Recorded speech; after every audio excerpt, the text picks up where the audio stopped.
आलोक शर्मा आपसे शुरू करूंगा। आलोक जी, सैम पित्रोदा के बयान पर सफाई तो आ रही है, सैम पित्रोदा भी खुद सफाई दे रहे हैं, कांग्रेस पार्टी भी सफाई दे रही है, पर क्या इस तरह का कोई विरासत टैक्स, कोई इनहेरिटेंस टैक्स हिंदुस्तान में लगाने का कांग्रेस का प्लान है क्या, कि अमीरों का मृत्यु के बाद 55%, 55% सरकार ले ले? आलोक जी बोलिए।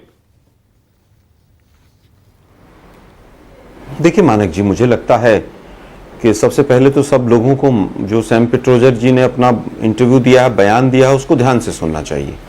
उन्होंने एक अमेरिका का एक एग्जाम्पल लिया। उन्होंने ये नहीं कहा कि भाई कांग्रेस वहाँ पर लगाने जा रही है, ऐसा तो कभी किसी ने नहीं कहा। फिर भी हम उस इनहेरिटेंस टैक्स के पूरी तरह से विरोध में हैं, हम बिल्कुल उसके पक्ष में नहीं। और ये हमारा मैनिफेस्टो है जो मेरे हाथ में है। इस मैनिफेस्टो में कहीं पर भी किसी भी पेज पर इस तरह की किसी टैक्स की कोई बात नहीं है, पहली चीज़। दूसरी चीज़, अब देश के प्रधानमंत्री अगर झूठ बोलने लग जाएं मंचों से, तो स्वाभाविक है कि सफाई देनी भी ज़रूरी है। अगर कोई सफाई नहीं देगा तो देश के प्रधानमंत्री, क्योंकि उनका तो नारा है झूठ बोलो, खूब बोलो, बार बार बोलो, झूठ बोलो, बढ़ा चढ़ा के बोलो, तो मुझे लगता है कि उसकी जब देश के प्रधानमंत्री की ऐसी नीयत हो जाए तो स्वाभाविक है कि उसकी प्रतिक्रिया भी देनी ज़रूरी होती है। शायद ना तो मैनिफेस्टो हमारा पढ़ते हैं, लेकिन इस बार धन्यवाद देंगे हम कि वो फर्स्ट फेज़ के चुनाव के बाद डरे हुए हैं। अब वो जिस तरह के बयानबाजी कर रहे हैं वो अपना स्तर बता रहे हैं। देश की जनता सोचती है देश के प्रधानमंत्री अगले भाषण में बस इससे नीचे नहीं जाएंगे, लेकिन अगला भाषण आता है वो और निम्न स्तर का आ जाता है। अब वो कह रहे हैं कि साहब वो मंगलसूत्र, मतलब अब मंगलसूत्र की बात करें तो मंगलसूत्र तो नोटबंदी में, कोरोना में, ऑक्सीजन के लिए, बेरोजगारी के लिए कितने मंगलसूत्र चले गए होंगे। देश के प्रधानमंत्री को उनकी चिंता करनी चाहिए थी। अब वो स्त्री धन की बात कर रहे हैं, पता नहीं कौन कौन सी बातें कर रहे हैं। वो डरा कर वोट लेना चाहते हैं, लेकिन क्या हिंदू डरेंगे इससे कि उनकी संपत्तियां मुसलमानों को दे दी जाएंगी या किसी वर्ग को दे दी जाएंगी? क्या है देश के हिंदू इतने डरपोक हैं? मुझे तो नहीं लगता।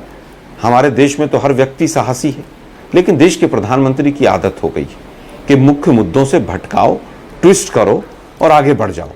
उनसे तो पूछा जाना चाहिए 16 लाख करोड़ का जो आपने ऋण माफ किया था व्यापारियों का, वो अगर आप यूज करते देश के गरीबों के लिए तो शायद विकास होता, लोगों को रोजगार मिलते, लेकिन ऐसा नहीं है। पहले चरण के हार के बाद आप देखिए मछली, मटन, मुस्लिम लीग, मायोवाद, पाकिस्तान, मुसलमान, नफरत, मंगलसूत्र। अब देश के प्रधानमंत्री का स्तर यही हो गया कि वो इन शब्दों के चारों तरफ वो पूरी तरह से घूम रहे हैं। लेकिन देश की जनता बहुत समझदार है।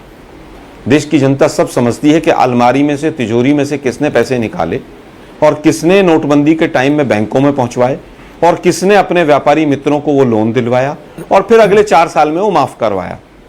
मुझे नहीं लगता कि कहीं पर भी जो भी देश का व्यक्ति है आज वो इलेक्टोरल बॉन्ड को नहीं समझ रहा होगा। आपने आरोपों के जवाब दे दिए। एक्सटॉर्शन, एक अंतिम बात कहना चाहूंगा, मैं अंतिम बात कहना चाहूंगा कि जिस तरह से इलेक्टोरल बॉन्ड का पूरा पर्दाफाश हुआ है, सुप्रीम कोर्ट ने इनके पीठ पर जिस तरह से लाठी चला के और इलेक्टोरल बॉन्ड की सच्चाई उगलवाई है इनसे, क्योंकि ये लोग तो चाहते नहीं थे, तो मुझे लगता है कि उसके बाद से मोदी जी ज़्यादा बौखलाए हुए हैं।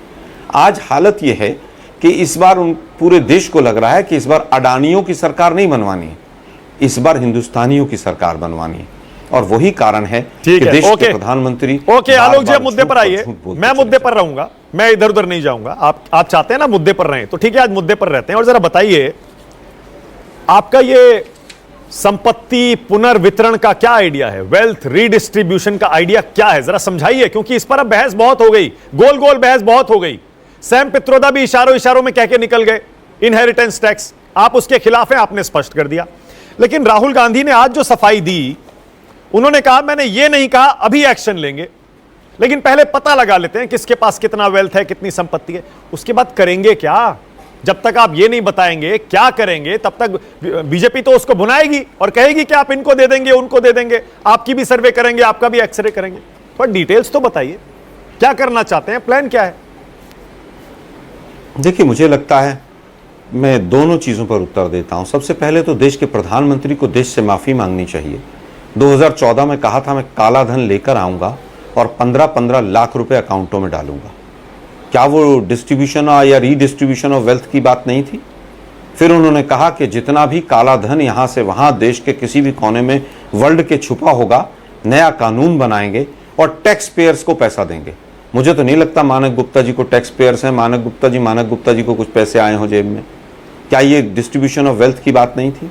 क्या ईडी सीबीआई के माध्यम से ये बीजेपी के तमाम प्रवक्ता रोज गला फाड़ते रहते हैं कि हमने 1 लाख करोड़ की 80 लाख करोड़ की प्रॉपर्टी जब्त कर ली, ये कर लिया, सरकारी खजाने में चला गया और ये हो गया वो हो गया? क्या ये डिस्ट्रीब्यूशन ऑफ वेल्थ नहीं है? लेकिन मैं फिर कहूंगा कि हमारा जो आइडिया है कि संसाधनों का सबको समान वितरण हो, उसमें सबसे पहली चीज है टैक्स का जो सिस्टम है हमारा, कि भाई अमीरों के ऊपर कितना टैक्स होना चाहिए, गरीबों पर कितना होना चाहिए। आज जीएसटी किसानों के हर आइटम पर लगा दी, मतलब ट्रैक्टर के टायर पर जीएसटी ज्यादा है और मर्सिडीज के टायर पर कम है।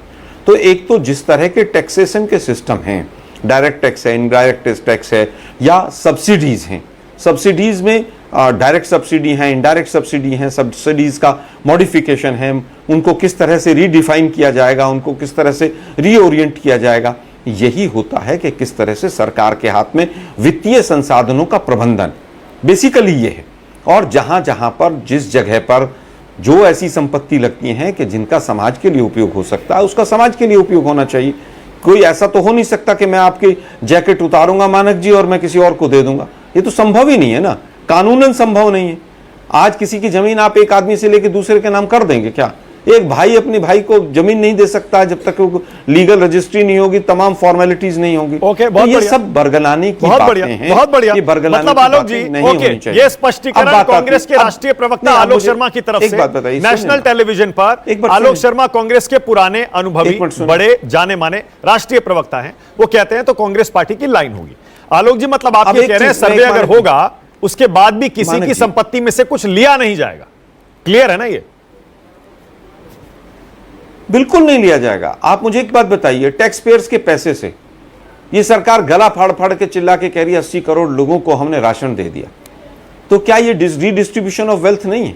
एक टैक्स पे कर रहा है व्यक्ति, दूसरे गरीब आदमी के या भूखे आदमी के पेट में कुछ जा रहा है। हाँ। कुछ टैक्स पेयर्स के पैसे से कुछ अमीर बच्चे पढ़ रहे हैं और कुछ बच्चों के, कुछ टैक्स पेयर्स के पैसे से सरकारी स्कूल में वो बच्चे पढ़ रहे हैं कि जिनकी फीस कम है। हाँ। तो क्या ये रिडिस्ट्रीब्यूशन ऑफ वेल्थ नहीं है? ठीक है। लेकिन बीजेपी, दिक्कत यह है कि एंटायर पॉलिटिकल साइंस के जब व्यक्ति प्रधानमंत्री बन जाएं तो समझ आने में थोड़ा सा समय। ठीक है, ओके, आपने कहा किसी की संपत्ति लेंगे नहीं। आलोक जी एक सेकंड, आलोक जी एक सेकंड, 1 सेकंड, इतना भारी किसी की संपत्ति ली नहीं जाएगी, पर यह सर्वे कैसे होगा जरा ये भी बता दीजिए।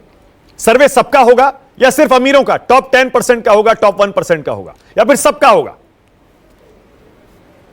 देखिए, एक्सरे जब होता है, माननीय राहुल गांधी जी ने कहा एक्सरे होगा, तो एक्सरे क्या ये होता है कि 2 इंच का होगा और 2 इंच का नहीं होगा?